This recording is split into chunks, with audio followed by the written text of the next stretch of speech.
Hello friends, आज हम बात करने वाले हैं design system. What is design system, how to build it. क्या है डिज़ाइन सिस्टम और किस तरह से ये वर्क करता है। What is design system? A design system is a collection of reusable components guided by clear standards that can be assembled together to build any number of application and websites। तो friends, यहाँ पे design system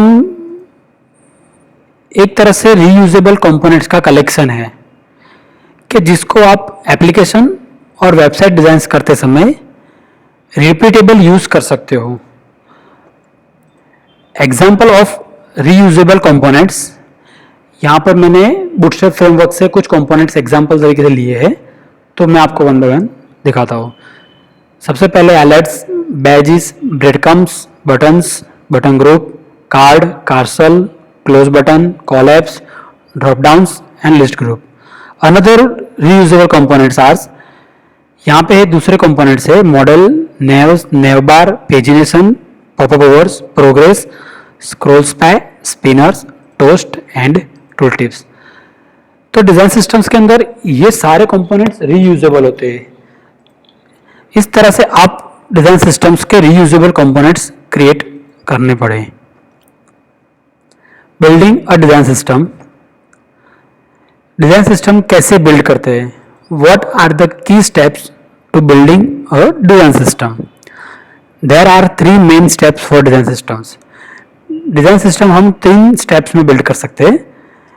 उसमें हमारा first steps है create a visual design language. The visual design language is the core of design system. Visual design language है वो एक design system का कोर कंसेप्ट है। तो उसके अंदर हमारी फर्स्ट प्रायोरिटी है कि हम colour, typography, spacing and size and imagery पे फोकस करते हैं। अब हमारा सेकंड स्टेप्स है create a UI pattern and library. आपको यूआई एलिमेंट्स क्रिएट करने हैं डिजाइन सिस्टम्स के अंदर।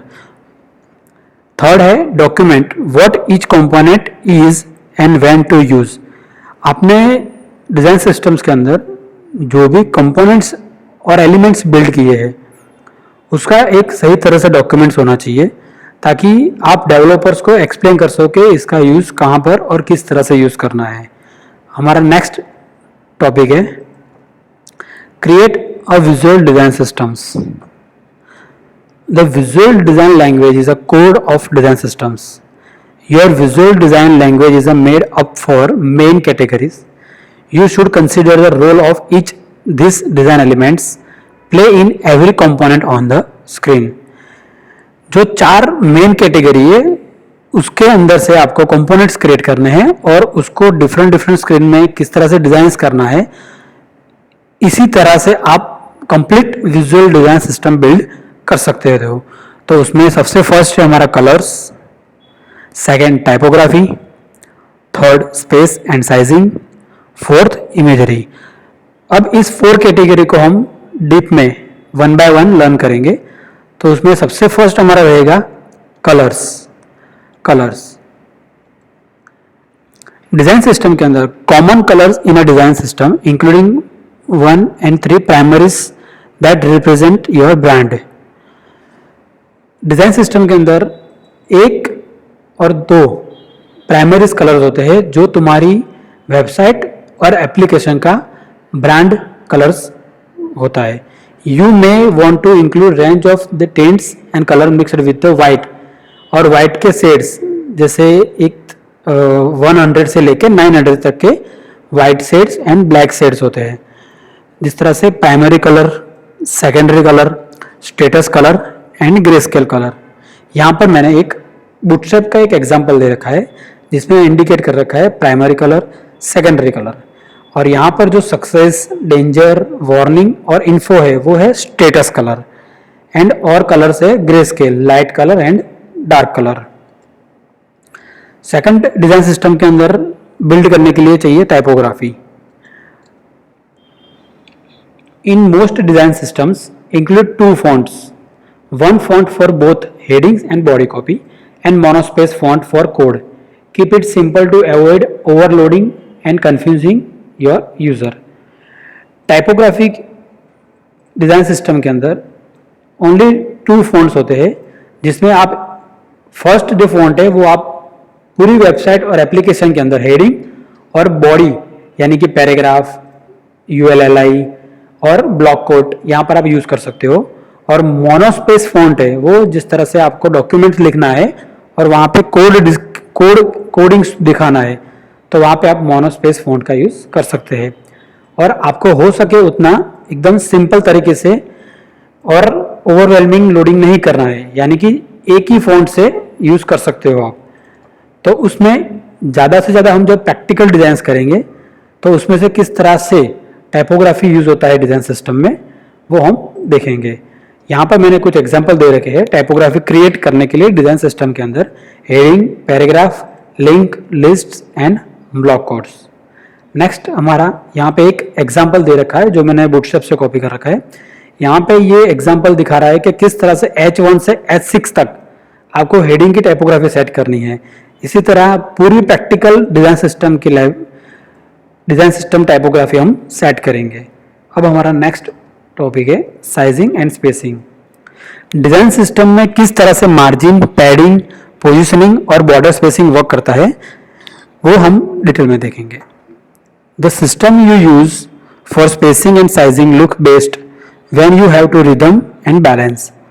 A 4-based scale is growing in popularity as the recommended scale due to its use in iOS and Android standards, ICO size formats, even the standard browser font size. Spacing और sizing ये design system के अंदर एक rhythm और balance करने के लिए बहुत इंपॉर्टेंट है। एंड्रॉयड और iOS डिज़ाइन 4 पिक्सल्स के बेस क्लिप के ऊपर ग्रोइंग करते हैं। 4 पिक्सल का यूज़ करके कैसे बेसलाइन ग्रिड तैयार करनी है और किस तरह से आपको complete margin, padding, space decide करना है, तो वो पूरा इस डिज़ाइन सिस्टम के अंदर इंक्लूडेड होता है। और ICO साइज फॉर्मेट, इसका मीनिंग ये है 16x16, 24x24, 14x14, 48x48। ये है इसका एक स्पेसिंग एग्जांपल्स। इवन ब्राउज़र का जो स्टैंडर्ड फॉन्ट साइज है वो 16 है, उसके रिलेटेड कैलकुलेट करके किस तरह से स्पेसिंग एंड साइजिंग का यूज़ करके डिज़ाइन सिस्टम बिल्ड करना है। In practical, we'll learn how to use 4 PT baseline grid using in spacing in design, how to use padding and margin in UI design.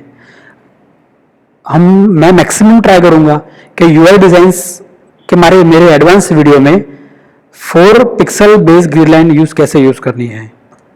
यहाँ पे मैंने एक example दे रखा है। ये जो फर्स्ट एग्जांपल है जो वर्टिकल रिदम को बैलेंस नहीं करता है, और जो मेरा सेकंड एग्जांपल है वहां पर वो दिखा रहा है कि कैसे वर्टिकल रिदम आपको मेंटेन करना है।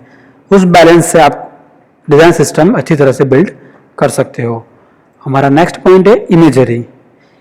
इमेजरी मीन्स पूरी वेबसाइट और एप्लीकेशन के अंदर आपके आइकॉन्स और इलस्ट्रेशंस, आपके विजुअल डिजाइंस कंप्लीटली कंसिस्टेंट रहनी चाहिए। तो इसी के लिए यहाँ पे मैंने एक एग्जांपल दिया है कि जो कंसिस्टेंसी इलस्ट्रेटिव डिजाइन का एक एग्जांपल है कि आपको कंप्लीट डिजाइन सिस्टम के अंदर कैसे आइकॉन्स और इलस्ट्रेशन का डिजाइन रखना है। नेक्स्ट हमारा है create UI pattern and library. This step in the process look at the actual components of your UI, collect all parts or piece of UI currently in production. That means every button, form, model and image, merge and remove what you needed.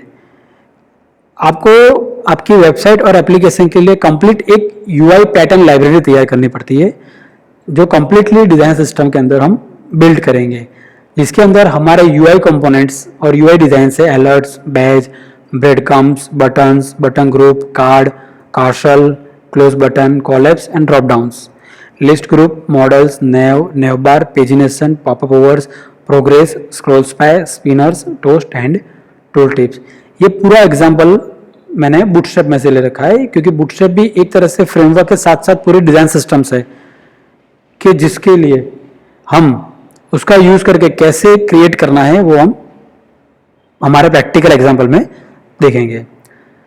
Fourth है document what each component is and when to use it. This step is very important. Documentation and standards are what separate pattern library from true design systems. यानी कि आपने जो design system create किया है उसका एक document होना बहुत जरूरी है, जिससे डेवलपर्स को आप एक्सप्लेन कर सको और तुम्हारे डिजाइन सिस्टम का एक स्टैंडर्ड क्रिएट कर सको, जो एक बहुत इंपॉर्टेंट पार्ट है। यहाँ पे मैंने एक एग्जांपल दिया है, जैसे फर्स्ट कलर है प्राइमरी बेस कलर, तो उसकी वैल्यू है कलर वैल्यू हैज वैल्यू है, और प्राइमरी डार्क तो उसका एक एज वैल्यू है, प्राइमरी लाइट तो उसका एक एज वैल्यू है। तो इस तरह से ये डॉक्यूमेंट का एक एग्जांपल मैंने दे रखा है यहाँ पे, और उस प्राइमरी कलर को कहाँ पे यूज करना है उसका मैंने पॉइंट बना रखे। Primary calls to actions, links, attention grabbing accents only once per screen और card to draw attention to the primary action in a view. यानी प्राइमरी कलर्स का यूज कहाँ पे करना है उसका एक डॉक्यूमेंटेशन होना बहुत जरूरी है। तो इस तरह से डिजाइन सिस्टम बिल्ड करते समय डॉक्यूमेंटेशन भी एक बहुत इंपॉर्टेंट पार्ट्स बन जाता है। यहां पर मैंने एक example of design systems, 3 major design system के एग्जांपल दे रखे हैं। एक है अल्टेसियन, पोलराइज, शॉपिफाई जो ई कॉमर्स है उसकी वेबसाइट की लिंक है, किस तरह से उन्होंने कंप्लीट डिजाइन सिस्टम बिल्ड करी है। Airbnb and carbon design system. Carbon design system completely IBM company का है। तो ये 4 एग्जांपल्स मैंने, ऐसे बहुत सारे एग्जांपल्स अवेलेबल है, ये 4 एग्जांपल्स को आप चेक कर सकते हो। मैं मेरे डॉक्यूमेंटेशंस और डिस्क्रिप्शन में ऐड कर दूंगा, तो जिससे आप देख सकते हो किस तरह से डिजाइन सिस्टम बिल्ड होती है। यहाँ पर मैंने एक और बुक्स फॉर डिजाइन सिस्टम्स, मैंने 2 बुक्स शेयर करी है। सबसे पहले है एटॉमिक डिजाइंस, जो एक कंप्लीट डिजाइन सिस्टम किस तरह से बिल्ड करना है उसका रिलेटेड बुक्स है, और सेकंड बुक्स है डिजाइन बेटर को डिजाइन सिस्टम हैंडबुक, ये इनविजन कंपनी की है। यहाँ पे आप ये 2 बुक्स आपको कंप्लीटली गाइड कर सकती है। आप इस वेबसाइट पे लिंक पे क्लिक करके चेक कर सकते हैं किस तरह से कंप्लीट डिजाइन सिस्टम्स बिल्ड होता है। तो दोस्तों ये था मेरा एक basic overview and initial stage का गाइडलाइन, किस तरह से डिजाइन सिस्टम्स बिल्ड करनी है। मेरे आने वाले प्रैक्टिकल गाइड में मैं आपको कंप्लीटली शेयर करूंगा किस तरह से डिजाइन सिस्टम बिल्ड करनी है। तो subscribe to my channel for more learning design skills. Thank you.